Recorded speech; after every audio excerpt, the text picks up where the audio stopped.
Hello everyone, welcome back to my channel. আমি আবারও বেরিয়ে পড়েছি একটু বেরো করতে, কারণ আজকে আমার মনটা রয়েছে খুবই খারাপ। আর এখানে এসে দেখছি দুটো জাহাজ প্রেমালাপ করছে, তাই ওদের ডিস্টার্ব না করে সামনের দিকে আমি এগিয়ে গেলাম। তো আমি এখানে এসে বসে আছি, জাস্ট জায়গাটা তো অসাধারণ লাগছে, খুবই সুন্দর জায়গা। দূর থেকে আমার চোখে আসলো একটা ভুট্টার দোকান।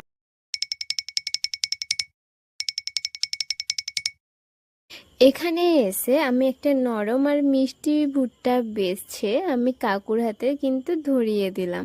কাকু দেখলাম খুব ভালো করে সেই ভুট্টাটাকে পুড়িয়ে তাতে নুন আর লেবু মাখিয়ে আমার হাতে ধরিয়ে দিল।